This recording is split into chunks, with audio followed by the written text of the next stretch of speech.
Thank you everyone for joining this evening. It is a little strange. My mind is a little rattled. I see her, I just get confused. Where am I exactly? And while I'm just trying to stabilize, she walks in. Both of them I have seen it from very different places, so they sort of take me to other place.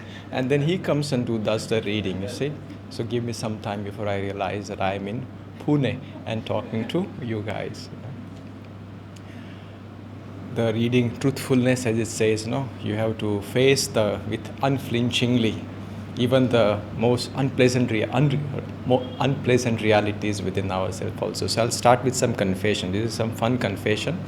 I think most of you have done your level 1 classes. I also did it like a long time ago, but I did those classes, and then that was my introduction to the path. I was very enthusiastic, and this is in Palo Alto, America. We have a nice community there. So just like this, gatherings used to happen, so I started going to many of them. And I made many friends also, and then they said, okay, what is there? So tomorrow there is satsang, come. I said, sure. And so I know that Thursday there is a satsang which happens here. And there also they generally do, I think they might be still doing it. On Thursdays, like a 1 hour meditation. So this friend of mine, she said, come, we do like 1 hour meditation. Now I just did like level 1 on a Saturday. And then a couple of weeks, no meditation practice. They don't even ask for 10 minutes morning and evening. I don't even remember. She said, come. I said, sure. Just because she asked, I'll say. I was enthusiastic, and then a lot of things were told to me. And then I sat, and then they did a chant, very nice. And then we prayed, and everybody said, let's meditate. This was like a 7 to 8 meditation, 7, 10. They said, well, I said, okay. I closed my eyes and said, now what? After 5 minutes, I opened my eyes. Their eyes were still closed. I said, these guys were serious when they said, let's meditate. So I stopped. I said, I have to be here. After every 10 minutes, I'll say, something else needs to happen now. There's got to be something, But nothing was happening. You see, they were just sitting there with eyes closed. And I said, oh my goodness, so I also have to sit like this. And I pushed my willpower, and again, I just didn't want to be the strange one. And finally, it was 8 o'clock, and then the ending prayer happened. I said, oh my goodness, this is insane. Close your eyes and do nothing? What does that even mean, isn't it? I think now we know a little more about it. But then it started again. Ashaji makes a joke of this. One of her relatives said, can I come for meditation? She said, but what will you do? You don't know. No, I want to see. So she tried to tell her there's actually nothing to see. I said, no, I'll come. I said, come. And then she came and she realized in 5 minutes, actually there's nothing to see here because people are just sitting there with eyes closed. But then what is the whole point of it, isn't it? And then the reading, the one that he read, talks about the inner kingdom. And I think in the beginning, I was also very thrilled by reading all these things. I said, this is awesome. I know, I wanted to see the world outside, but they say there is a lot of things inside too. I close my eyes. What do I see? Darkness. I said, no, maybe tomorrow it will come. And I'm reading more. I was attending more of Naya Swamis, and Swamiji was also there in the body, like desperately looking for some guidance, enthusiastically. Close my eyes. What do I see? Darkness. I said. And this went on and on. Again, I knew there is something, again, there's some experience. I had felt some energy in my meditation. So my mind was convinced that it is not like all farce or anything. There's something tangible here. So that's why I went morning and evening, sat with everybody else. Nothing moved. And then I eventually moved to Gurgaon. Brahmachari Devendra, myself, and Dhyanaji used to stay in that ashram there. And I helped with a series called Why I Meditate, which stole the idea from USA, but Indianized it. So I went and asked many people a question, and then everybody had a fascinating answer to give. It brings me a lot of peace. And I see that something, and I go inside. I realized I cannot answer this question. So I just asked people that question and then recorded the video. But I wanted to know myself, why on earth I go every morning and evening and sit there? I didn't have a solid answer. That time, actually, Naya Swami Jayaji, I think most of you or all of you probably know him very well from here. So I listened to one of his talk. And again, I'm probably paraphrasing him and quoting him completely out of context. But he did say he also had something similar question in the beginning. I don't know why I'm meditating. Swamiji told me, so I meditate. I said, yeah, I can live with that for now. If Jayaji says so, somebody told me to meditate, that's why I meditate.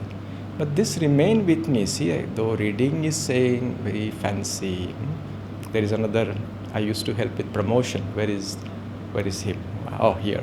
Instagram person. No? So we use more master's code, like, no, there is a portable paradise that we call. Where on earth is this portable paradise? Not that I am a very restless or I was a happy person. I said, like, it's not because of this I am discovering anything new. So a lot of projection was there in my mind. Maybe this is what will happen. But my experience, nothing of that was there. So we talk about this whole inner kingdom, but I don't know where uska door ka key kidhar hai. I forget the key. Door hi nahi samajh mein aa raha tha. That was a time, again, I used to be part of a school, and I used to conduct some sessions for them too. Every week, one session. Now, I used to share the teaching mostly with devotees. है ना? Devotees के साथ कैसे होता है कि whatever you say, Bhavani tried to, how do you say, threaten me or make me fearful by saying we will be listening to you. Doesn't matter, even if I stop at the moment, say Om Guru, I'll sit, and you will still say it was a nice satsang, abrupt ending. That is the culture, that is the environment I had grown up, and then all of a sudden now I go to a school where they are not devotees necessarily, sincere souls, but not devotees. And I had to give something. And at 2 weeks I taught them meditation. They said, no, you have to do this for the entire rest of the year. I said, ये एक ही class आता है मुझे अभी तक है ना. So then they say figure something out. So then I realized, like that exploration, that was also the theme. Inner exploration is what I wanted to share for myself and for all of them too. Master has given a very beautiful way to do it. And again, in Essence of Bhagavad Gita, Swami talks in the beginning about the allegory of Mahabharata, where how each of the character of Pandavas and Kauravas represents something within ourselves. And I had found it very, very fascinating. So I said, this is something, it fascinates me, so it will fascinate them too. So I started sharing with them. I said, we'll go one character at a time. It's fine. They were also enthusiastic. And then I shared the first thing with them. Duryodhana. You guys all know what Duryodhana represents. He represents the material desire. And normal response from the devotee, like as you are saying, yes, yes. And they said, I have a question. Why? I said, like, what kind of a question is this? Why isn't the question? Let's assume it and then we'll go to the next point. But they say, yeah, they were not questioning it, but they were saying, why? Why is that he is the material desire and not someone else? Like, boy, Kaurav to bahut hai. Why particularly him? And I didn't really think till that point that was any relevance. I was more interested in like desire is my great enemy and pranayam is my great religion. But they were not quite satisfied with that answer. So then I realized, and I will give you a little context so that it doesn't become like a strange joke or anything. See, in that school, we used to say, like, what you see in the nature, it's a reflection of you too. So for example, you look at a pine tree. So you look at it for what it is. Why I say? Because I had found a connection with me and pine tree. Pine tree is not like a banyan. You see, it's very focused. It is going, if you ask a pine tree, where are you going? She will have a very clear answer. As opposed to banyan tree, she's going everywhere. You have no idea. Very particular focus. So when I look at a pine tree, I see a focus, very one directional. And I can see some kind of energy in me also. And this is the language we would speak there. So say, now in this language, your Duryodhana is not fitting. So it forced me to go home and say, maybe I also don't know. And if you see in our teaching, it says, we many times say, your master said that. But what did master say? Don't just use my words, connect to the thought behind that word, no? Word is he's trying to express something which is not tangible. It is not just understood mentally. You got to understand what is it that I'm saying. Hmm? So I had to understand why did he probably say? Because he also tuned into something, isn't it? Before he came to Duryodhana's desire. So in that frustration, part desperation, because I had to say something to them, was sitting. So I had to look them. Why? What is desire? It was the first time I started looking within me and say, do I have desire? Many. Didn't have to look too hard. And I started paying attention when a desire happens, what happens to me? And what happens? Did you have ever any desire, a strong desire? And I realized when I have that craving, it is just nothing else can be done at that time. No matter how important it is, no, first finish this, now let's do something else. And if you have know stories of Mahabharata, then you know this one also.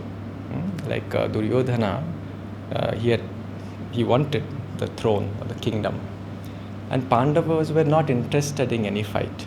So they said, bhai, give me our little land somewhere and we'll go and then set up our kingdom there. To which, you remember what was Duryodhana's answer? Straw और सुई का ऊपर जितना जमीन है उतना भी नहीं दूंगा. And bingo, I found a connection. I says, every time a strong desire comes in my heart, she doesn't allow me to think about anything else. But thoda to ruko. Same thing. The Yodhana doesn't offer even a little portion of land. With that thought, I went to them and says, I have something. I asked them, did you have desire? They also said yes. I asked them, how does it make you feel? I says, nothing. When that comes, it blinds us till it is satisfied. And I shared them this story. And I asked them, do you see the connection? And then they said yes. And after that, a beautiful journey started. You see, so that it is not just that what Master has written was just verbatimly told to them, but we looked, what is the texture? And then find that particular energy within ourselves. We all say we are energy, we know it. It is written in the book. Not the same energy, many, many different energies. And that opened up a very great door. And if you're resonating with what I'm saying, next time, just for some time, whenever you feel, pay attention to whenever your sentence starts with the word I. Because for me, I was very convinced, I was understood. I to confirm. I have to figure the rest of the things out. With that understanding, I realize whenever that I comes, something is trying to speak. Like when there is a strong desire, I say, I want this. I have to have this ice cream, till then I cannot function. Who is this I? Mr. Duryodhana is talking at this moment. And then the same thing, the more you will see, like when you are sad, a particular sad energy speaks through us. If we are happy, a nice happy energy speaks through us. It's not constant. We all use a uniform one word for that, which is I, but it is absolutely not the same I. That actually gave a lot of possibility to exploration of this inner kingdom. You see, the tangibility. What is there inside me? I can tell you a lot about that world. Can I say something more about myself?